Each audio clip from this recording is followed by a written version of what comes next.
തൃശൂർ, പാലക്കാട്, കൊല്ലം ജില്ലകളിൽ ഉഷ്ണതരംഗ സാധ്യതയുണ്ടെന്ന് മുന്നറിയിപ്പ്. ജാഗ്രതാ മുന്നറിയിപ്പ് നൽകി കേന്ദ്ര കാലാവസ്ഥാ വകുപ്പ്. മുഴുവൻ ജില്ലകളിലും ചൂട് ഉയരുമെന്നും കരുതൽ വേണമെന്നും സംസ്ഥാന ദുരന്ത നിവാരണ അതോറിറ്റിയും പറയുന്നുണ്ട്. വിവരങ്ങളുമായി സനിസ ചേരുകയാണ്. സനിസ, ഇപ്പോൾ തന്നെയും സഹിക്കാനാകാത്ത ചൂടാണ് പുറത്താകെ തന്നെയും. അത് ഇതേക്കാൾ കൂടും എന്നാണോ ഈ കേന്ദ്ര കാലാവസ്ഥാ സംവിധാനങ്ങളടക്കമുള്ളവ മുന്നറിയിപ്പ് നൽകുന്നത്? ഈ പ്രത്യേക ജില്ലകളിൽ കുറെ കൂടെ ജാഗ്രത പാലിക്കേണ്ടതുണ്ട് എന്നല്ലേ നമ്മൾ മനസ്സിലാക്കുന്നത്? അതേ സനീഷ്, സംസ്ഥാനത്ത് വലിയ തോതിൽ താപനില ഉയരുന്ന ഒരു സാഹചര്യമാണ് നിലവിലുള്ളത്. ഇന്നലെ പാലക്കാട് 40.1 ഡിഗ്രി സെൽഷ്യസ് താപനില രേഖപ്പെടുത്തിയിരുന്നു.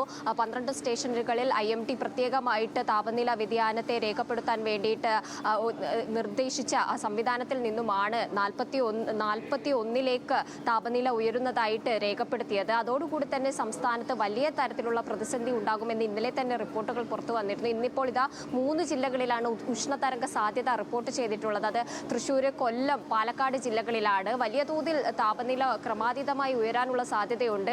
സൂര്യാഘാതത്തിനും അതുപോലെ തന്നെ നിർജ്ജലീകരണം, കാട്ടുതീ, അതുപോലെ തന്നെ നഗരപ്രദേശങ്ങളിലും മാലിന്യ കൂമ്പാരങ്ങളൊക്കെ ഉള്ള ഇടങ്ങളിലൊക്കെ തീ പിടിക്കാനുള്ള സാധ്യതയുണ്ട്. കൂടാതെ വന്യമൃഗങ്ങൾ നാട്ടിലേക്ക് ഇറങ്ങാനുള്ള സാധ്യതയുണ്ട്. പാമ്പുകൾ വീടുകളിലും മറ്റ് സ്ഥലങ്ങളിലും ഒക്കെ കയറാനുള്ള സാധ്യതയുണ്ട്. അത്തരത്തിൽ ചൂട് കടുക്കുന്ന ഒരു സാഹചര്യമാണ്. സൂര്യാഘാത സാധ്യതയാണ് ഏറ്റവും നമ്മൾ പേടിക്കേണ്ടത്. ഈ ഒരു സാഹചര്യത്തിൽ വേനൽ മഴ വേണ്ട അളവിൽ ലഭിക്കാത്ത ഒരു പ്രതിസന്ധി കൂടി നമുക്ക് മുന്നിലുണ്ട്. ഇപ്പോൾ ഉഷ്ണതരംഗ സാധ്യത തന്നെ മുൻപോട്ട് വന്നിരിക്കുകയാണ്. ഇത്രനാളും 2 ആഴ്ചയിലേറെയായി സംസ്ഥാനത്ത് ക്രമാതീതമായി 12 ജില്ലകളിലും ഇത്തരത്തിൽ യെല്ലോ അലർട്ട് തുടരുന്ന സാഹചര്യമാണ്. ഇപ്പോൾ 3 ജില്ലകളിൽ റെഡ് അലർട്ടിലേക്ക് കടന്നിരിക്കുകയാണ്. കൊല്ലം, പാലക്കാട്, തൃശ്ശൂർ ജില്ലകളാണ് റെഡ് അലർട്ടിലേക്ക് കടന്നിരിക്കുന്നത്. ബാക്കി ജില്ലകളിലും സമാനമായി തന്നെ ജാഗ്രത വേണമെന്ന നിർദ്ദേശമാണ് നൽകിയിരിക്കുന്നത്. സ്വാഭാവികമായും രേഖപ്പെടുത്തുന്ന ചൂടിനേക്കാൾ, താപനിലയേക്കാൾ കൂടുതൽ ചൂട് മനുഷ്യർക്ക് അനുഭവപ്പെടുന്ന ഒരു സാഹചര്യം കൂടി നിലവിലുണ്ട്. കൂടാതെ തന്നെ അൾട്രാവയലറ്റ് രശ്മികളുടെ സ്വാധീനമുണ്ട്. കൂടാതെ ഹ്യൂമിഡിറ്റി വലിയ തോതിൽ അനുഭവപ്പെടുന്ന ഒരു സാഹചര്യമാണ്. തീരപ്രദേശത്ത്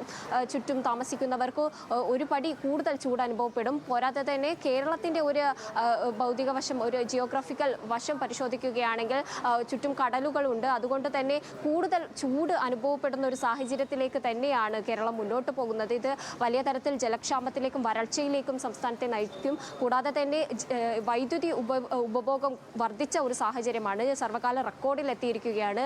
എന്നാൽ അനുബന്ധമായിട്ട് തന്നെ അതിനാനുപാതികമായി വൈദ്യുതി ഉൽപ്പാദിപ്പിക്കാൻ കഴിയാത്ത ഒരു സാഹചര്യം കൂടി നിലവിലുണ്ട്. അത്തരത്തിൽ ഈ താപനില ഉയരുന്നത് എല്ലാ സമസ്ത മേഖലകളെയും പ്രതിസന്ധിയിലാക്കുന്ന ഒരു സാഹചര്യമാണ്. കെട്ടിടം തൊഴിലാളികൾക്കടക്കം പുറത്തുനിന്ന് ജോലി ചെയ്യാൻ കഴിയാത്ത ഒരു സാഹചര്യമാണ്. പുറത്ത് 10 മണി മുതൽ 3 മണി വരെ പുറത്തിറങ്ങാൻ കഴിയാത്ത ഒരു സാഹചര്യമാണ്. പുറത്തിറങ്ങരുത് എന്ന നിർദ്ദേശമുണ്ട്.